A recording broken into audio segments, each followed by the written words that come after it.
Chargeback information usually lives in more places than it should. Alerts in one system, transaction data in another, deflection results completely somewhere else.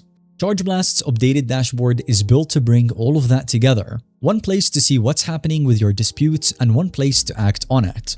In this video, I'm going to be sharing with you a complete walkthrough of what's new, everything you need to know, and how you can get your account set up to start using Chargeblast service immediately. Now, previously, merchants may have mainly used Chargeblast to receive dispute information as it came in. The updated dashboard is designed to help you understand that information and act on it, without having to switch between separate tools and keeping all of your context in one place.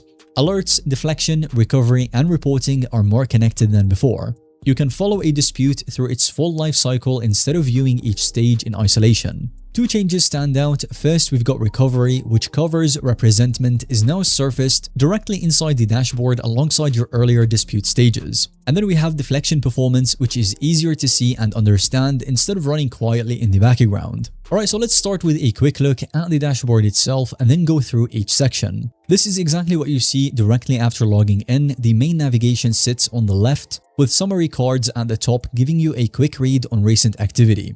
The data filters let you narrow down the view to a specific window, whether that's the past week or a custom range. Below that, you will find recent dispute activity and any items that need your attention. As you can see, the idea behind this layout is very simple. You shouldn't have to dig through separate systems to know where things stand. The dashboard is meant to surface what matters first and let you move into a specific section, alerts, deflection, or recovery when you need more detail. Now, alerts are meant to notify you about potential disputes, often before they become a formal chargeback. That early notice can give you a chance to act, whether that's issuing a refund or reaching out to the customer directly.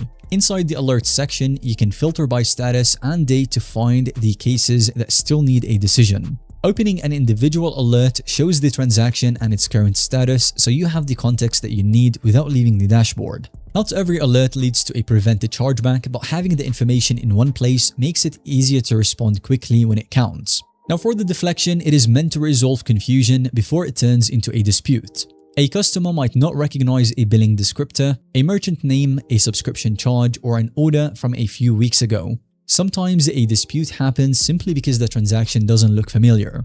Digital receipts are a part of that effort. They are built to surface clearer transaction details, giving the customer more context to recognize the charge before it escalates.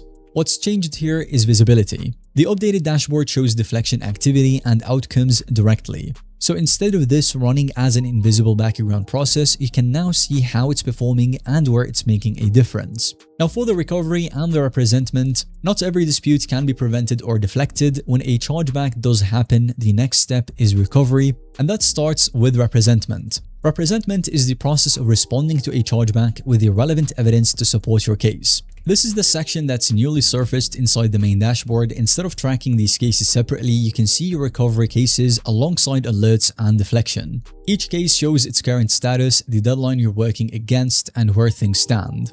Opening an individual case gives you a closer look at the details and any supporting documentation tied to it. Now, alerts, deflection, and recovery each show you a different stage of the dispute process. Reporting is where these stages come together into a fuller picture. From here, you can look at activity and trends over time, review outcome by status, and see how the different stages relate to each other.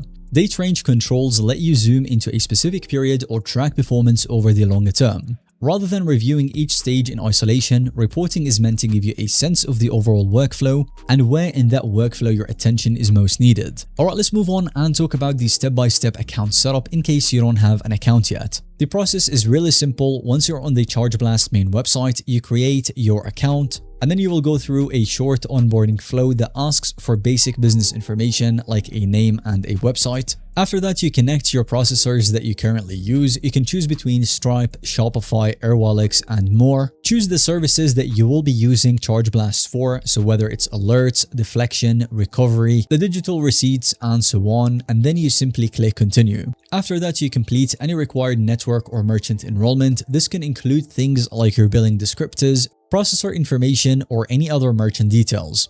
Chargeblast is bringing these stages into one dashboard, so you can see what's happening with your disputes and act on it without jumping between tools.